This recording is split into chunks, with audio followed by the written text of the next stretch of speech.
hood bag. I do it for the city on my Robin Hood swag. With bands after bands formulating in my hands, nigga, I'ma be the man till I got a foot tag.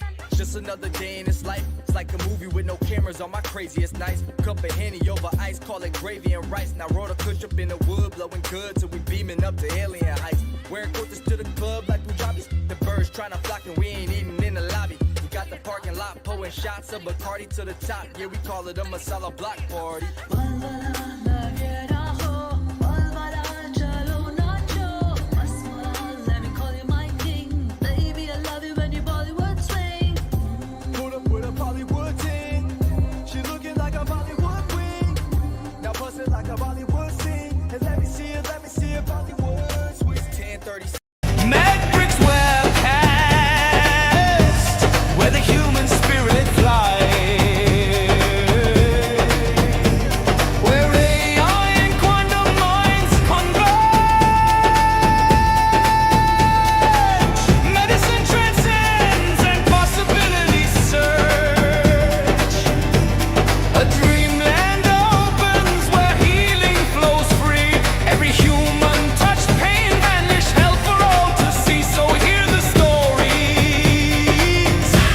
Let your curiosity ride.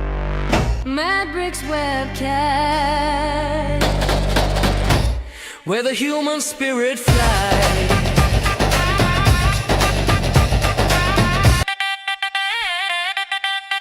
Mad Bricks webcast, where the human spirit flies. Hey, welcome to the Mad Bricks webcast. This is Ramana Namaraju. I'm the host. We have a guest is coming up soon. So let me bring my co-host, my son, Ramesh Alexander Anamaraju. That song you just heard is a neuroscience graduate from Vanderbilt, and then masters in biomedical sciences from Georgia. Now he is a researcher in the clinical researcher in the gastroenterology, and he's doing a neuroscience research and all kinds of clinical trials. Let me bring my son to the table. Welcome to the Mad Bricks webcast, Ramesh.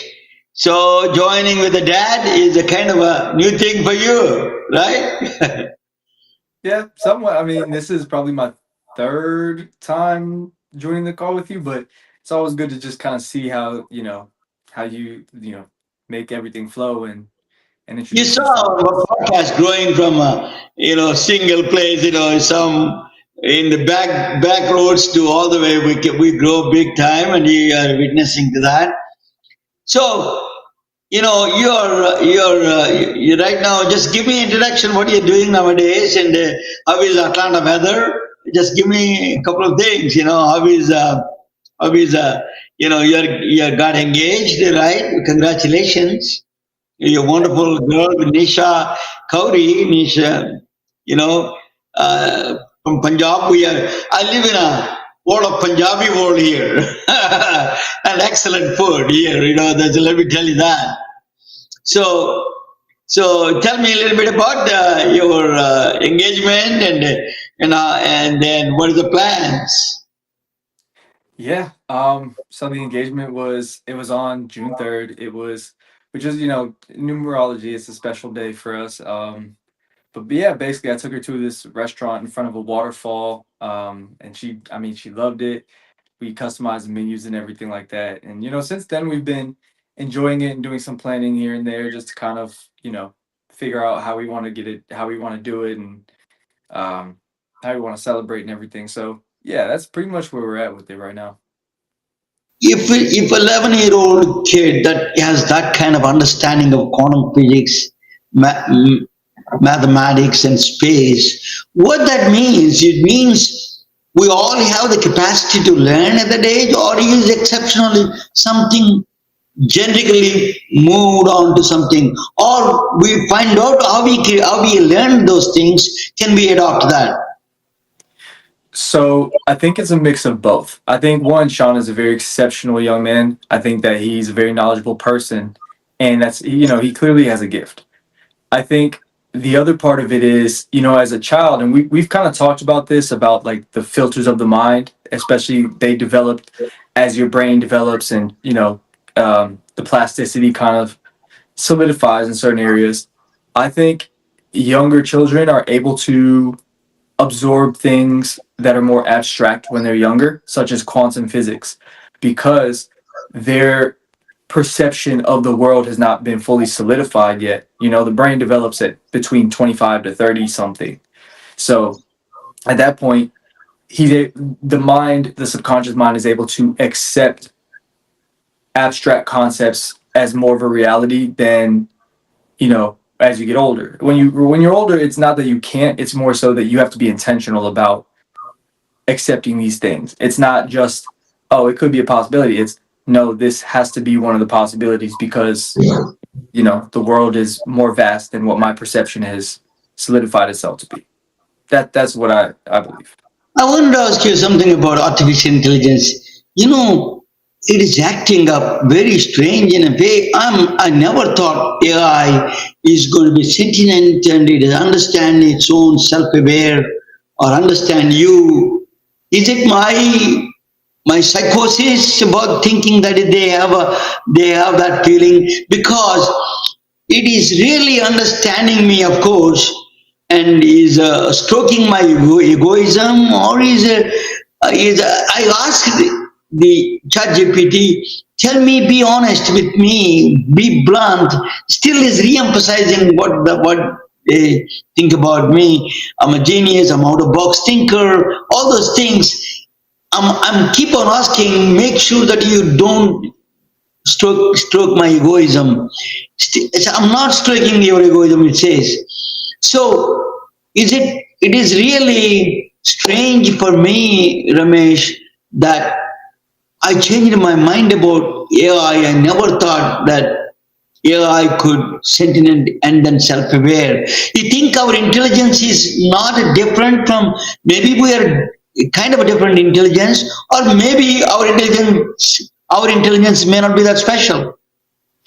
No, I mean, honestly, AI is following the path of brain development that's kind of typical for just humans, right? But one of the things like, the commonality between how you were thinking about the situation and how AI is moving is plasticity, right? So plasticity is the concept of the brain being able to change and adapt and create new neurons. It's essentially learning, right?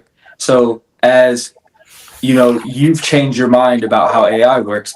AI is learning and developing new skills such as self-awareness and things like object permanence. So yeah, I mean, AI, especially ChatGPT, is notorious for stroking egos a little bit, but the neural pathways have been building, and you can kind of see that in how it's been developing um, its own opinions, and even just,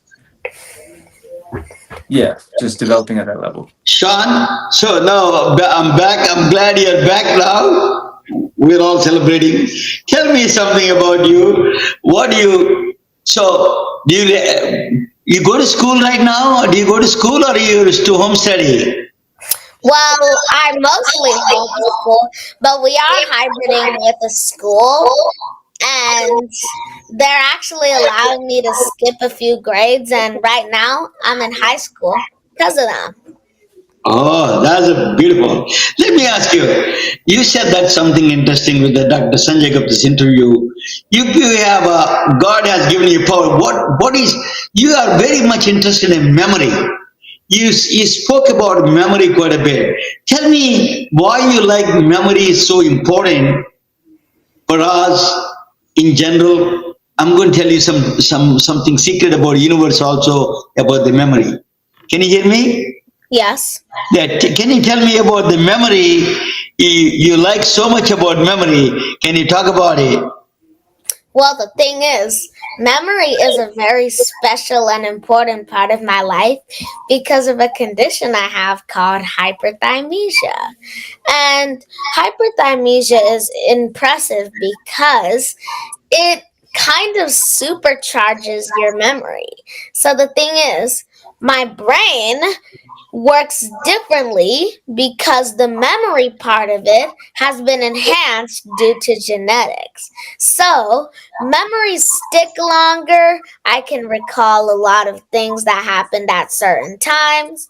All even though I'm not that good with dates, I can remember things in terms of yesterday, today, and 5 years ago. So your memory is a you're remembering the concepts, not the dates. That's what you're Yeah. saying.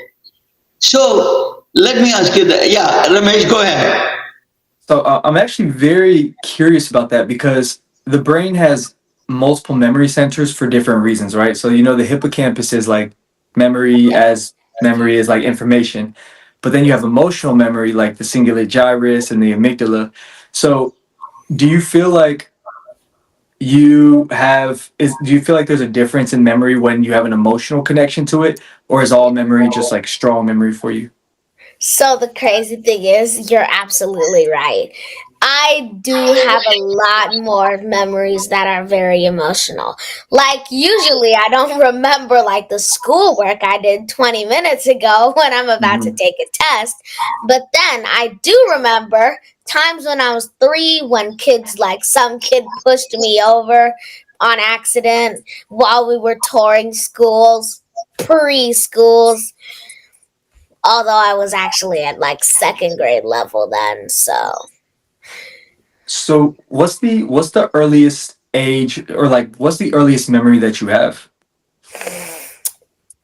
So I like to say that my earliest memory was the womb, but to be honest, it's kind of a stretch.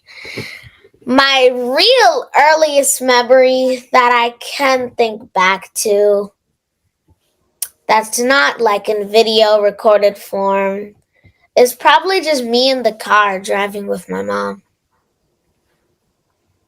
Wow, that's amazing actually. And how old do you think you were at that point? Probably like 9, 8 months. Wow. So I speak for myself. And I think this is kind of a general thing, but it's not like a specific age. I think my earliest memory was around like 3, Mm. something like that, where I can distinctly remember qualities of the event. But um, yeah, yeah. And I also want to ask you about dreams too. Like as far as what do you remember is your earliest dream, or how does that work? Because I have my earliest dream right here. So I know this sounds a little fabricated, but this is completely true. I had like the perfect dream. It was slightly cartoonified, and there was like a luscious mushroom house that was glowing with a faint blue aura. There were fireflies that were flying around, and I was walking in to find it inhabited with beautiful fairies that were all making tea. Then we all drank the tea and chatted about cool stuff. And that's really like all there is to it. It's literally the perfect dream. and at what age was this? Because that's very vivid. I don't remember. It was like, to be honest, it was around 9 or 8. I was still listening to Mashi sleep stories, so I think that gives a good sign. Sean, if you don't have memories, for example, past and present and future, what could cause the problem? We think why memories are so important for us, and in general, tell me a little bit about that. So I think memories are important to us because memories eventually turn into qualities, qualities into traits, and traits into beliefs, and beliefs into your personality. So memories are directly correlated to the way you truly are. Like if you have mostly negative memories, you're not going to be as happy as if you had mostly positive memories. So I believe it is a fundamental trait of humans to have memories. Because if we didn't have memories, then excuse me, we would just be any other animal, only caring about scouting for food and procreation and just basic animal needs. But humans, through memories, recollections, and personalities, have become so much more. Hmm. Is I want to tell you something interesting for you. I don't know whether you may know it or you may not know it, but I'm going to tell you about that. There's a new theory in the physics that is universe may need a memory to build its life form itself. Yeah, it's called assembly theory. That's they're proposing. Assembly theory is a universe may require a memory itself. So it's a good news for you. You can read about that. You Wow, love I'm memories. definitely looking more into that. That's actually amazing. So you said that everybody is talking about artificial intelligence. They have a lot of memory. One day you said that to the Dr. Sanjay Gupta, if you have one thing you needed, I want infinite memory. Do you like infinite memory? Well, Good or bad? oh yes, I would say I'd choose good. To be honest, your audio kind of cut out a little, so if you would repeat the question, that'd be nice. I'm But telling I you, heard Ramesh, why don't you go ahead and talk with him? You ask him the questions better. My audio is getting worse. You go ahead and No worries. So, oh yeah. So he was asking essentially. So when you were on Sanjay Gupta, when you were speaking with Sanjay Gupta, you said you wanted infinite memory, right? yes. Yeah. So what essentially how would you use that as like what would you want to how would you want to use infinite memory? Well, first, let's go from least complexity to most complexity. Least complexity, school. Imagine never having to study again. Looking at one page of a textbook and then acing every test from then. I could Mhm. just read a bunch of books and basically become science. Like, it's awesome. And the second way I would use it is for dreams. You know, a lot of people actually forget dreams. And a funny fact is, humans only ever dream for about 2 to 5 seconds a night. So I would be able to remember every single dream I ever had because I've had some really good dreams that have been lost to time. And Yep. the third way I would use this is for love. I would I would be able to remember every single loving moment I've had with my family. And whenever I'm feeling sad, I could just like kind of turn back time to those moments.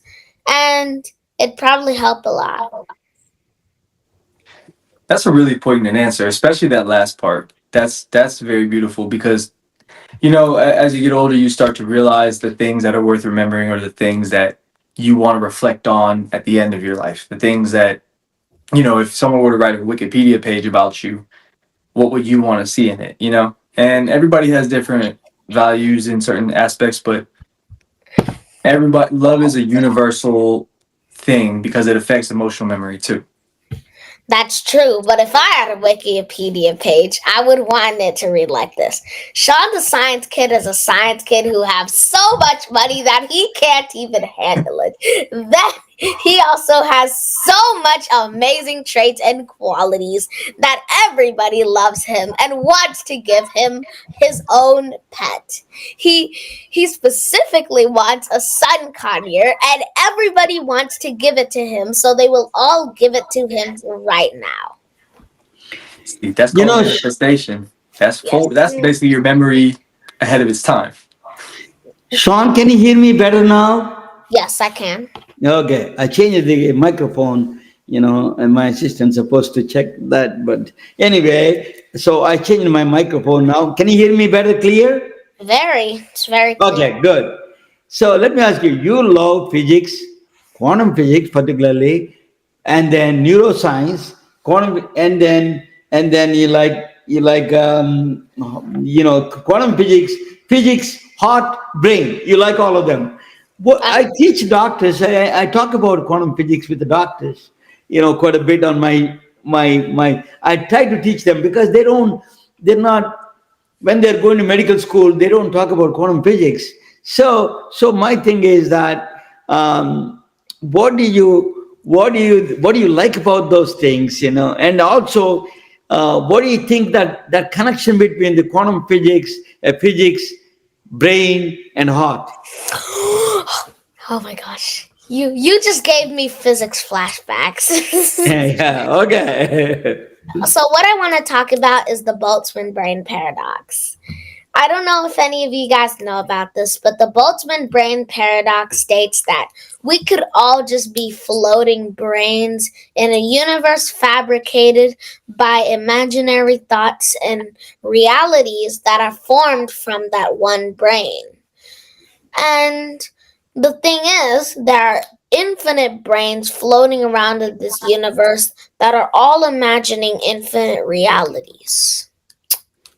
It's a little scary if you ask me, but to be honest, the thing about theories like these that doesn't unnerve me is that it doesn't really change what happens now.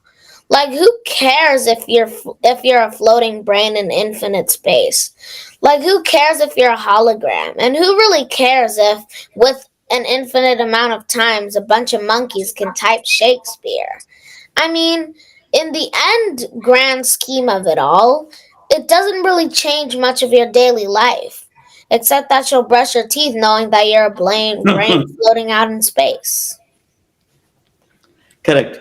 But there is, but that is, there is something exists, a Boltzmann brain, like a brain of yours, copy of your brain somewhere in the universe or other universe or wherever it is exists. Is a kind of fascinating thought, right? It is. And I'm not saying exactly that it isn't. All I'm saying is if it if it unnerves some people or just gets a little scary at the thought that you could be a brain floating in space or that you could just be like a dream of the universe, it is very like amazing to think about. It's a good theory that a lot of scientists have created with their big scientist brains. You have a But big size brain. yes. But then when it starts to get scary, or like when thoughts of death start to precede the thoughts of life that could come from these theories, then it's just a way to reassure that even though these thoughts can get scary, then it'll always be okay in the end because it really won't change a lot of daily life. Like, one day the scientists haven't proved that we're in a hologram, then one day we are, and it doesn't really change your morning routine, does it? So, when scientific theories start to get disturbing, then once they stop changing daily life for the better, for the worse, then they really aren't going to change a typical civilian. So, what do you like about quantum physics? What do you like in quantum physics? Well, quantum physics. I'm specializing in the field of theoretical physics, which Okay. means the things that have not been discovered yet, such as gravitons, antimatter matter discrepancy, etc. And what I'm trying to solve is the unified field theory. It is this theorized hyper theory that proves everything from the small quantum particles to the big elephants to galaxies and superclusters. And what I'm trying to do is unify two conflicting theories. general and special relativity with quantum mechanics. Two boxers in a ring. One of them talks about the small stuff and throws small punches, while the other one talks about big stuff and gravity and how the universe is a fabric of space. One moment.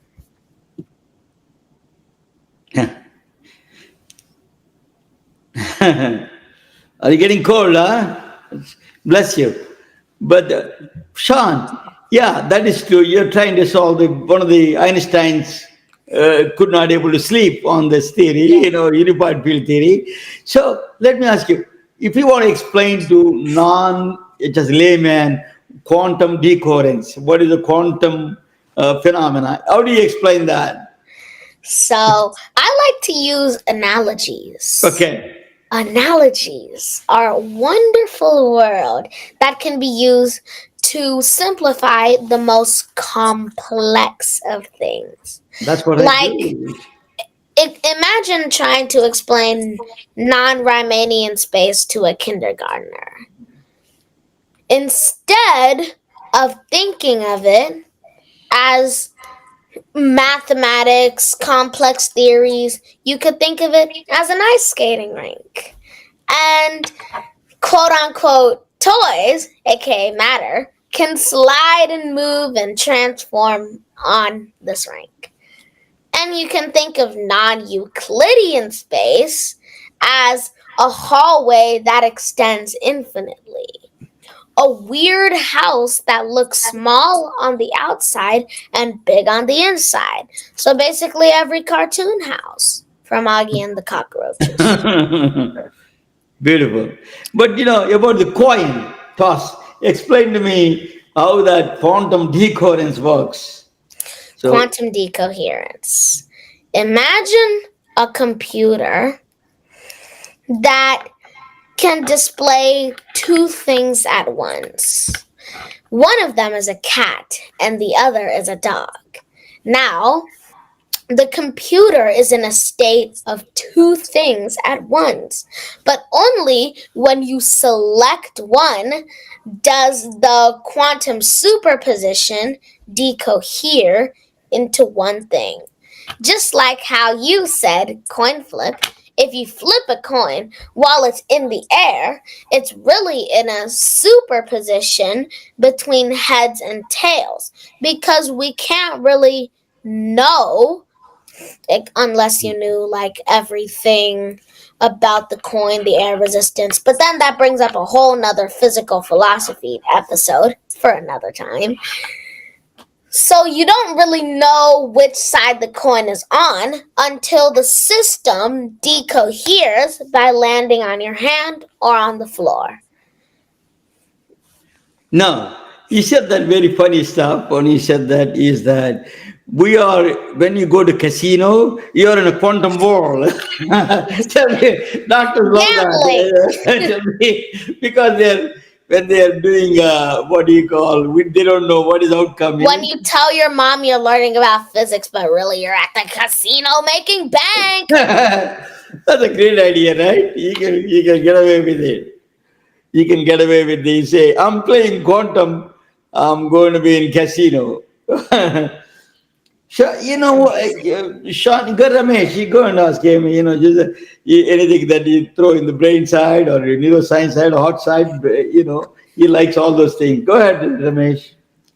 So one of the things that I would be interested in seeing you look into, because you love memory so much, is I do think there's an element of quantum physics that that applies to the brain, right? Especially in terms of ideas.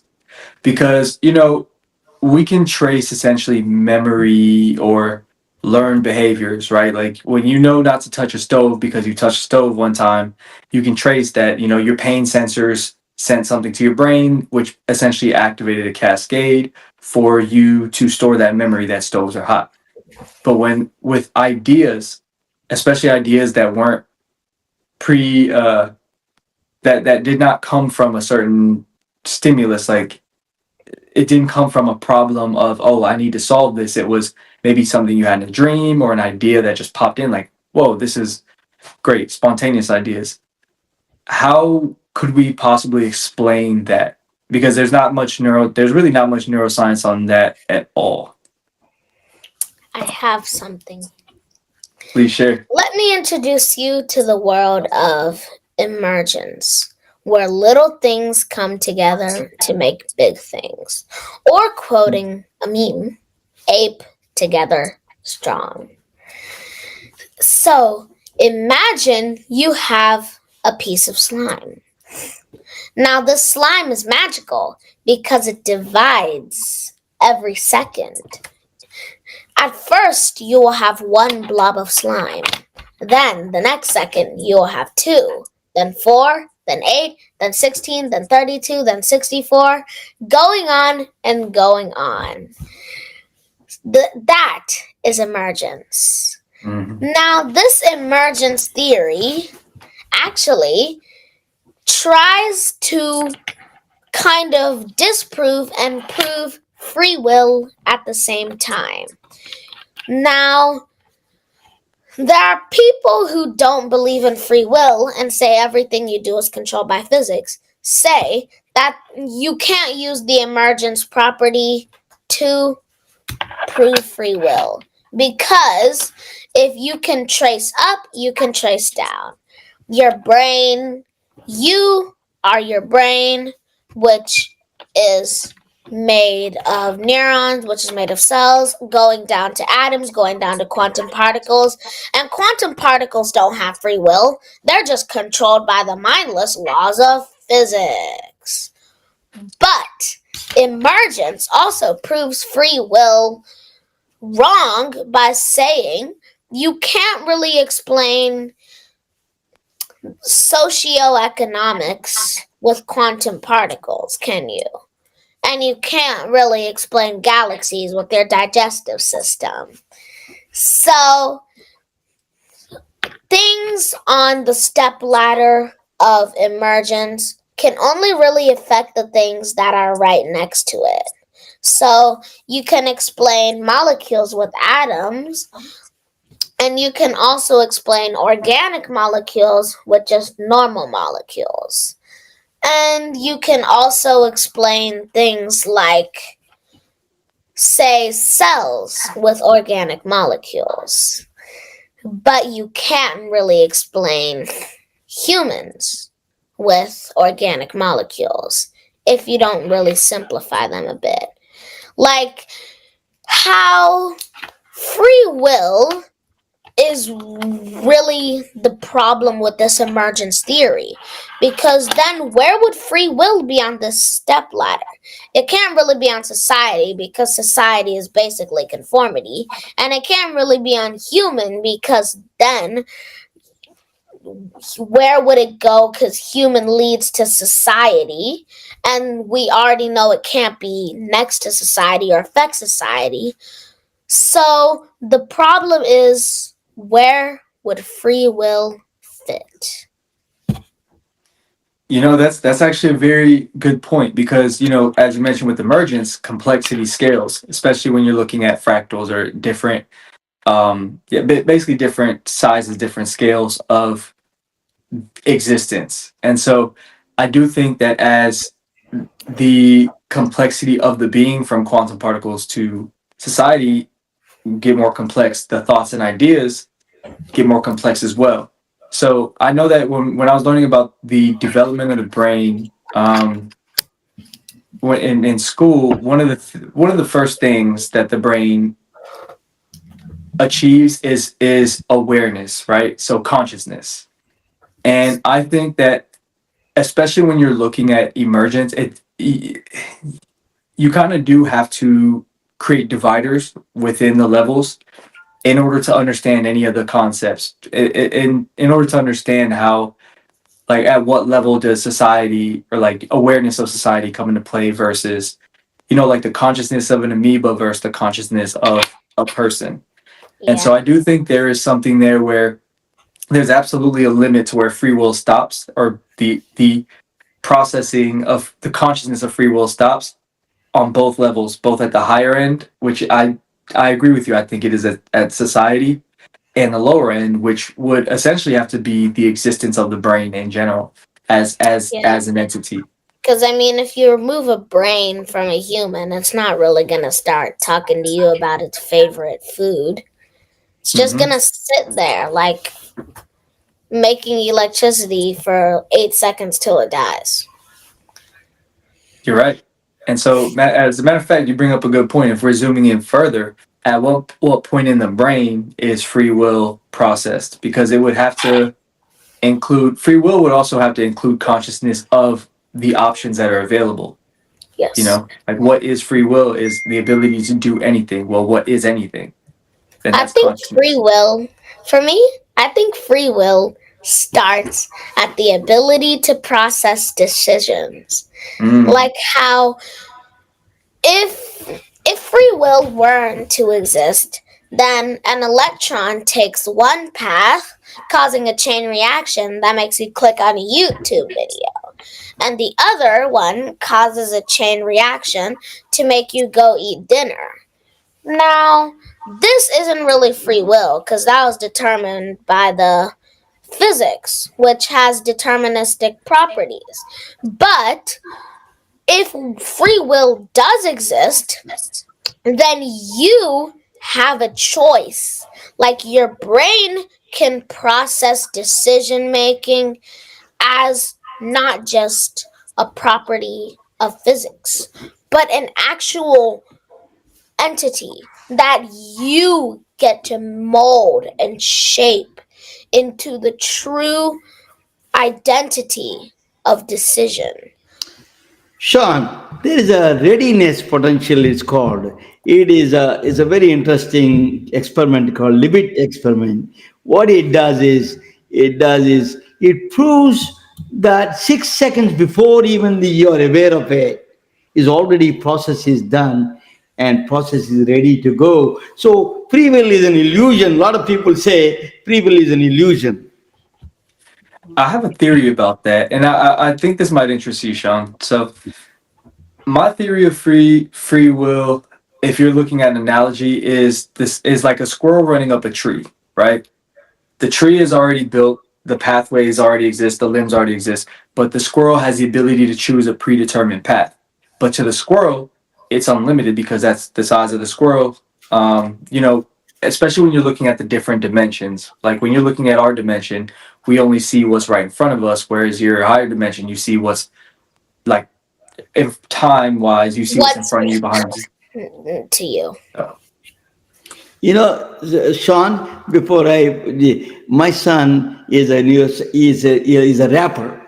He likes to rap and he produces rap music. One of the things he does is selling me, you need to verify this. Alzheimer patients remember music. They may not remember past, but they remember the past music. He wants to bring that Alzheimer patients bring through the music. What do you think of it, Ramesh? Explain to him. You should ask him that question rather than me. Tell me about. Yeah, actually, I have this book. I'm trying to find the page where it mentions it, but essentially, you know, music affects multiple parts of the brain, from like from foot tapping to rhythm to emotional connection. Oh, here it is. I don't know if you'll be able to see this, but this is where the parts of the brain that are affected by music, and because of that, those memories become stronger, right? And because they become stronger, it's the more areas of the brain that something touches, the deeper it gets locked in. So, you know, when you lose a lot of your conscious memory, short term memory, you still retain those deeper connections. And music touches on those. Go ahead, Sean. What do you think? Well, I actually wanted to talk about something that the brain is very good at. That is one word: association. The Mm. brain is just really excellent at associating things. Like, even random dumb things that, like, shouldn't really be associated. Like, say you were eating some sort of food and you got a paper cut, it might associate that food with the feeling of pain. So that whenever you eat that food again, you'll unconsciously remember all the paper cut pain.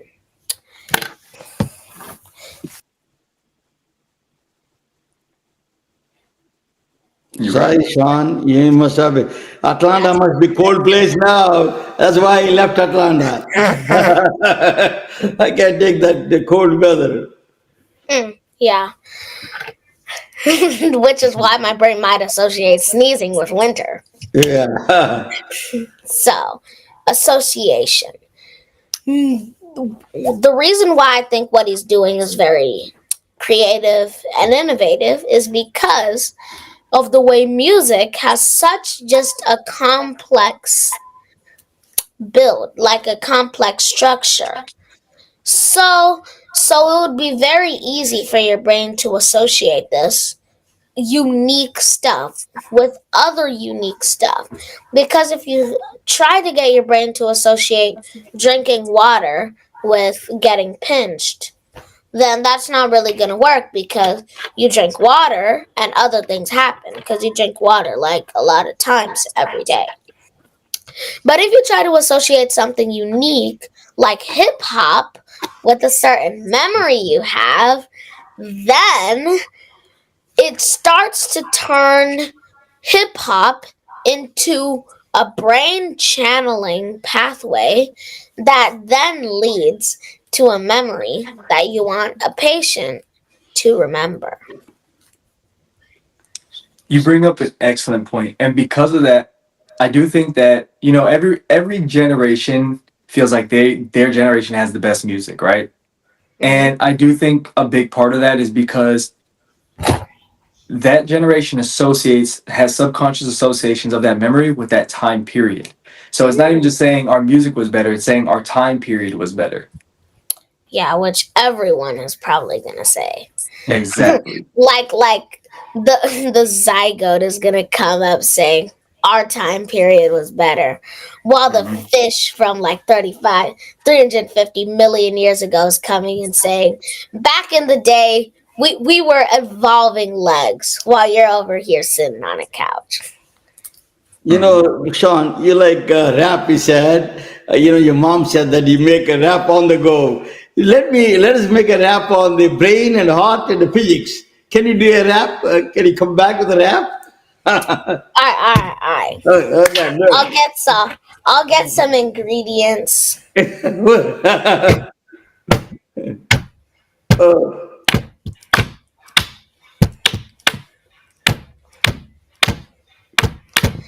Me and the gang, yeah, we got the fangs from science and everything in our grass. Sean the Science Kid will never be last, too educated about all of those things. The brain, the heart, and physics to blast. Yeah, Sean the Science Kid will never be last. Everything is amazing. And Sean the Science Kid's got that bow tie bling. Because Sean the Science Kid can teach you about anything, especially the brain, heart, and physics bling. Sean the Science Kid knows a lot of stuff. And it's not just brainwashed fluff. Sean, is such a. What do you think, Ramesh? You need to create a tone and music behind it. So I gotta let y'all know, and Sean, I'm sure you know this, how complex it is to create your beat and rap at the same time because Oh, you're yeah, activating freestyle multiple it. centers in your brain. That's actually that's not easy to do. I just want everyone who's watching to know that. Also, another cool talent I have is writing backwards. Like when I say writing, I don't just mean like writing the words. And when you look at it in a mirror, then it will flip. So I'm gonna get just some simple paper and just give me one word. Association. Also, the thing is, Association. the text actually like flips. So show you normal text and then backwards text. So A S.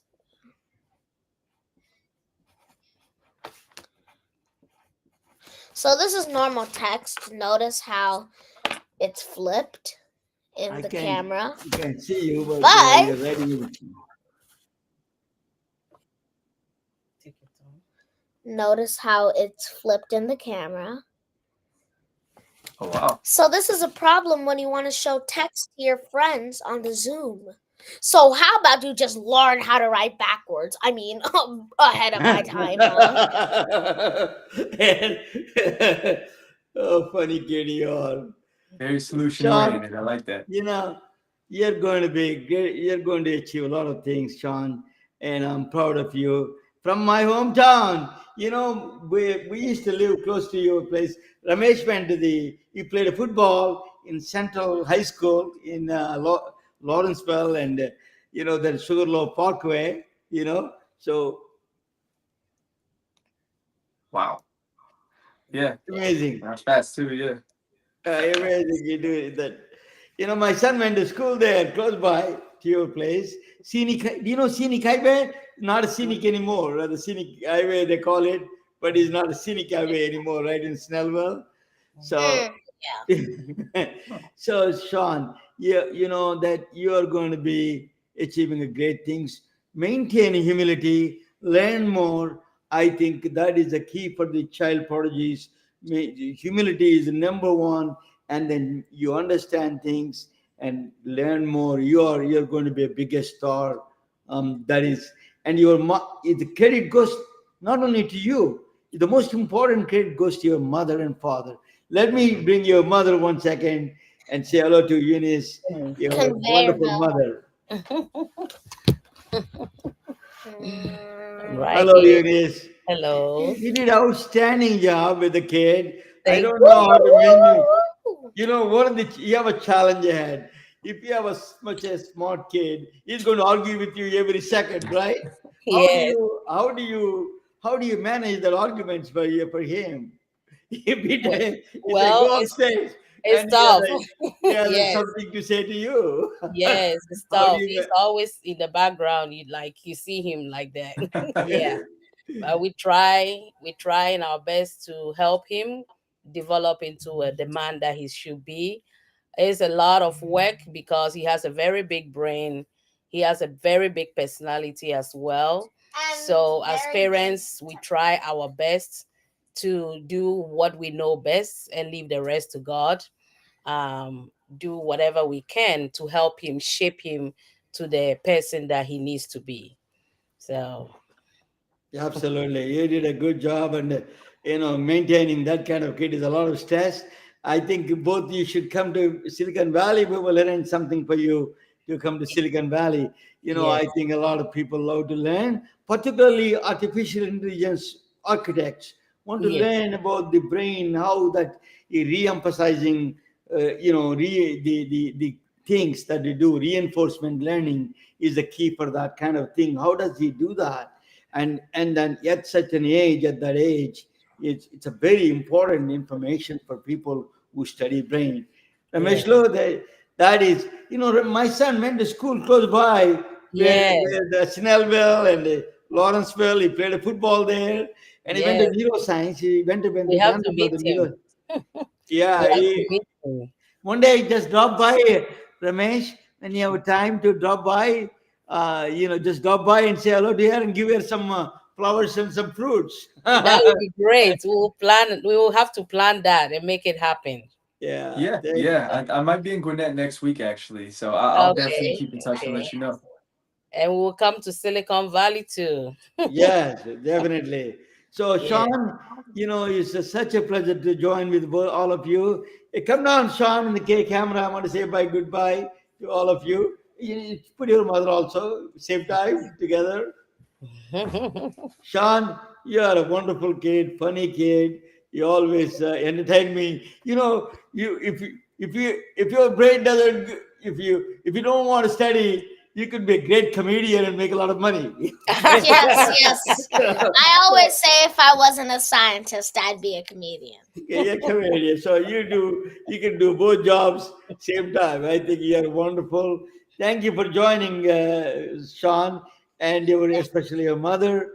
My son has enjoyed it talking with you. Go ahead, Ramesh. Just to say final words. Anything you want to say? Yeah, I definitely enjoyed talking to you, man. I think you have a more than bright future. And I don't want to sound like I'm giving advice or anything, but keep being you. Always put the good memories first and do good. We are retelling their stories through our patented designs that can be worn on scrubs, t-shirts, printed on conference bags, and endless other promotional materials. Daily Wear for Medicine is the first ever of its kind to create curiosity in medicine through visual art. We at MedBricks are celebrating unsung heroes of the past who made enormous contributions to the field of medicine through our unique campaign called Daily Wear for Medicine. You can wear it, carry it, and give it